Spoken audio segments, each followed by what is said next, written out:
Goeiedag geliefdes, dis vir my goed om weer saam met u te kuier. Ons is besig met Kolossense. Ons is daar by die 4de hoofstuk en ons gaan vandag met mekaar hanteer die 6de vers. Maar ek wil aansluiting net vind by die 5de vers wat ons laas met mekaar hanteer het. Wat so klink: wandel in wysheid teenoor die wat buite is en koop die tyd uit. Jy onthou wat ons mekaar gesê dat ons is 'n getuienis aan mense daar buite, en dis wat die apostel Paulus vir ons wil sê. Dat deur ons wyse wat ons wandel, deur die wyse wat ons lewe, moet ons 'n getuie wees aan die wêreld daar buite. Dis 'n algemene stelling in die skrif. Dink byvoorbeeld net aan die woorde van die Here Jesus Christus as hy sê: laat julle lig so voor die mense skyn, dat hulle julle goeie werke kan sien en julle Vader wat in die hemel is kan verheerlik. Dink ook aan sy woord in 2 Korintiërs 2 vers 14 en 15. Ons is 'n aangename geur van Christus tot eer van God onder die wat gered word sowel as die wat verlore gaan. Nou die apostel Paulus het die buitestanders 'n gedagte as hy sê: wandel in wysheid teenoor die wat buite is. Met ander woorde, moet nooit vir hulle 'n struikeling wees nie, maar wees vir hulle 'n voorbeeld. In 'n sekere sin behoort ons ook 1 Korintiërs 11 vers 1 aan te haal wat sê: wees my navolger soos ek dit van Christus is. Ons moet die buitestanders jaloers maak op dit wat ons ontvang het. Hulle moet iets in ons lewe kan sien. Daarom het die apostel Paulus gesê: as iemand in Christus is hy 'n nuwe skepsel. Die ou dinge het verbygegaan. Kyk, alles het nuut geword. Kyk, daar het 'n verandering in die lewe ingetree. En dit is wat ons as kinders van die Here teenoor die wêreld daar buite moet wees, dat hulle na ons kan kyk en kan sien dat daar 'n verandering in ons lewe gekom het deur die inwerking van die Heilige Gees. Nou wanneer die apostel Paulus hierdie uitspraak gemaak het, is sy volgende woorde wat hy sê die volgende: laat julle woord altyd aangenaam wees. Nog liefde, wanneer hy hierdie woord gebruik dat julle woord altyd aangenaam moet wees, kan 'n mens natuurlik nou baie definisies daaraan gee, kan baie beskrywings daaraan gee. Dink byvoorbeeld dat jou woord moet opbouend wees. Jou woord moet bemoedigend wees. Jou woord moet vriendelik wees.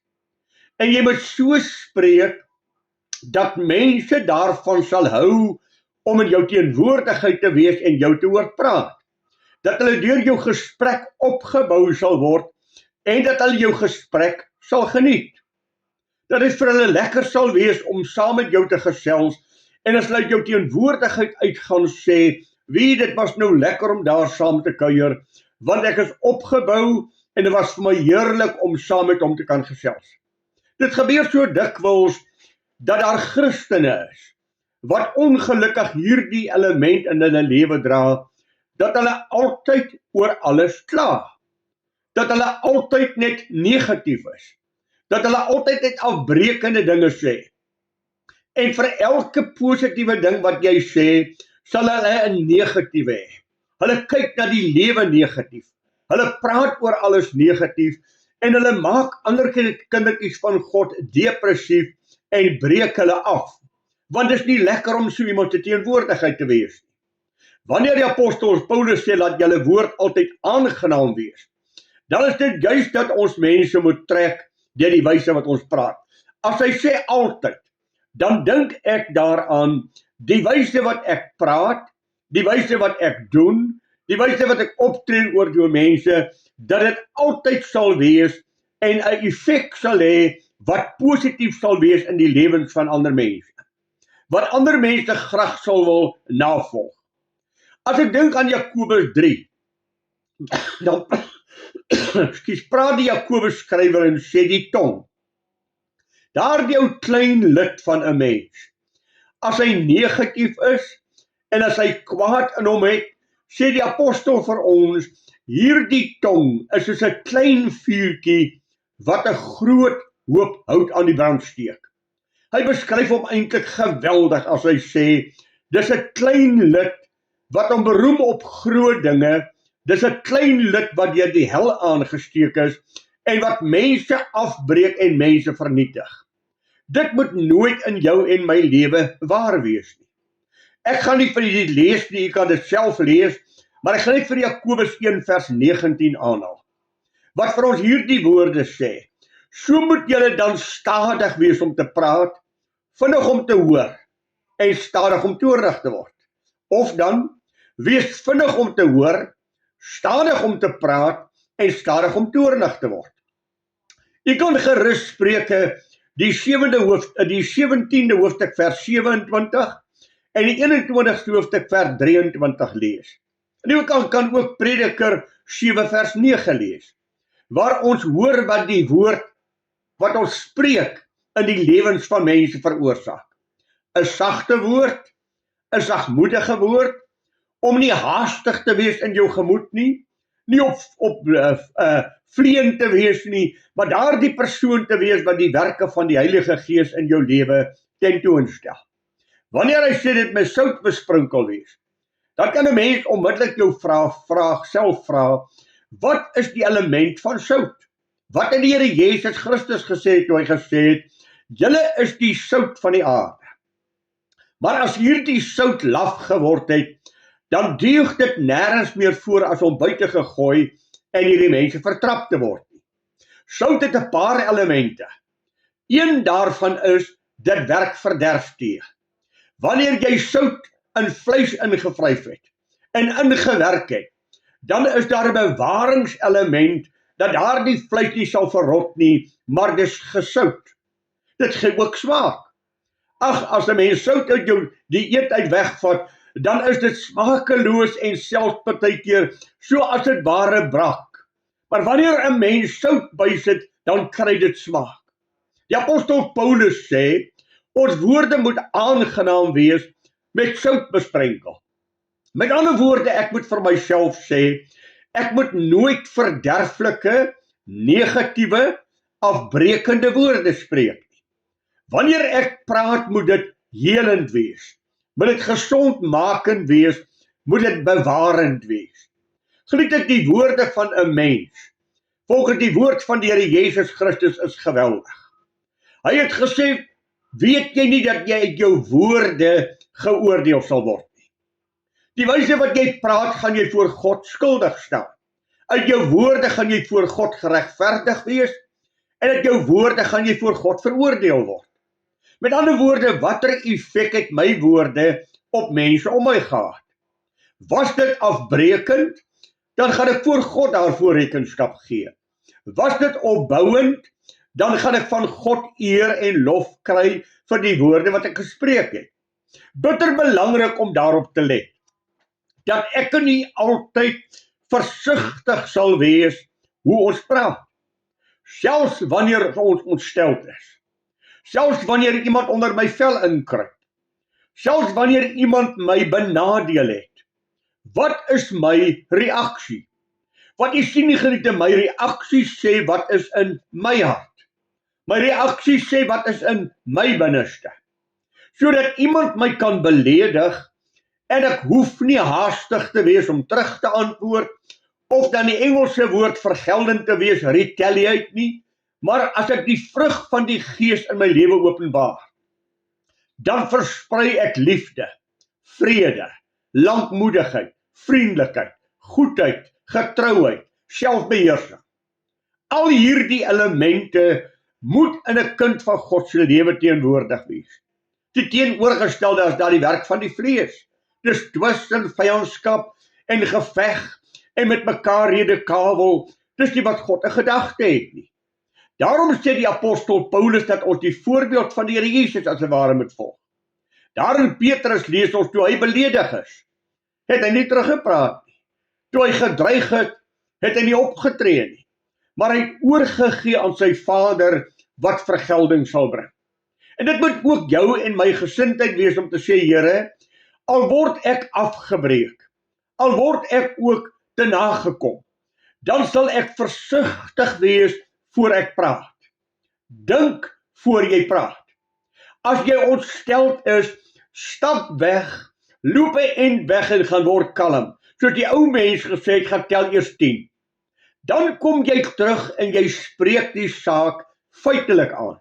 Nie emosioneel nie, nie omdat jy seer gekry het vanuit jou pyn nie, maar jy spreek die saak aan indien dit nodig is. As dit nie nodig is nie, lei ter wille van naam van die Here. Lei ter wille van jou getuienis. Jy sal mense hê wat nie van jou hou nie. Jy sal mense hê wat jou in die rug sal steek. Jy sal skynheilige mense hê wat voor jou anderster is as agter jou rug. Moenie dat hierdie jou goed jou ontstel nie. Moenie dat onder jou vel inkruip nie. Behou jou verhouding met God, dat jy met die Here in die reine lewe. Daarom wil ek dit vir u baie pertinent sê. Pas op dat jy nou nooit gruwe in jou hart ronddra en vanuit jou seer dan vergeldend is. Dat omdat iemand my seer gemaak het, soek ek 'n geleentheid om jou ook seer te maak. Dis baie versigtig wees hoe ek praat, wat ek van ander mense sê. Daarom in Psalm 50 kry ons 'n woord, jy sit en praat teen jou broer, die seun van jou moeder beskinder jy. En jy dink ek is soos jy. Ek gaan jou dit ordelik voor oë stel, spreek die Here. Van elke woord wat jy spreek, gaan jy rekenskap gee. Van elke woord gaan jy voor God rekenskap gee aangaande dit wat jy gesê het. Daarom geliefde moet ek en jy so uiters versigtig wees, dat ons nie agter die rug van mense praat en mense beskinder nie. Wat is ek besig om te doen as ek skinder? Ek is besig om die karakter van 'n ander persoon af te breek. Maar nie alleen dit nie. Ek is besig om onheil en die negatiewe te saai in die een wat na my luister. Ek is besig om daardie persoon te benadeel, want ek los goed in sy gedagte. En die volgende keer as hy daardie persoon sien, dan kom hierdie negativiteit wat ek in sy hart gebeer het na vore, en hy het negatiewe gedagtes oor daardie persoon. Daar in Waterval Boven was daar 'n lidmaat, wat as jy by hom wil kom skinder altyd gesê het, waarom wil jy my ore die asblik van die duiwel maak? Waarom wil jy my kom besoedel met praatjies? As jy 'n saak met iemand het, gaan praat dit met homself uit. As jy wil ek moet saamgaan as getuie, sal ek saam met jou gaan. Maar moenie 'n ander persoon by my afbreek en in my gemoedtoestand negatiewe dinge los nie. Geliefde, as jy iemand anderster beskinder het en 'n ander persoon 'n las opgelê het, sal jy voor God skuldig wees. Daarom moet ek en jy waak.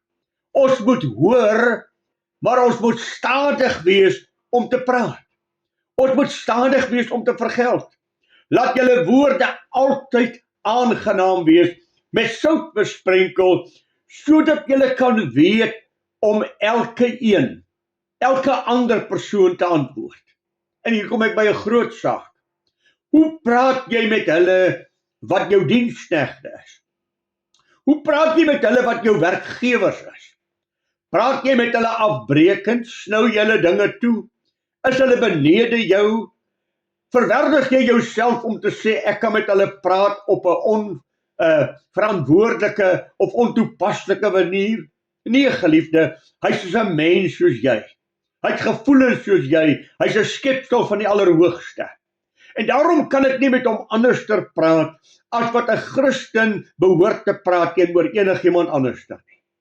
Ek gaan uit die manier wat ek met my werkgewers, met my werknemers praat, gaan ek voor God skuldig staan om te sê, laat jou woorde altyd aangenaam wees, met sout besprenkel, sodat jy kan weet om ieder een te antwoord.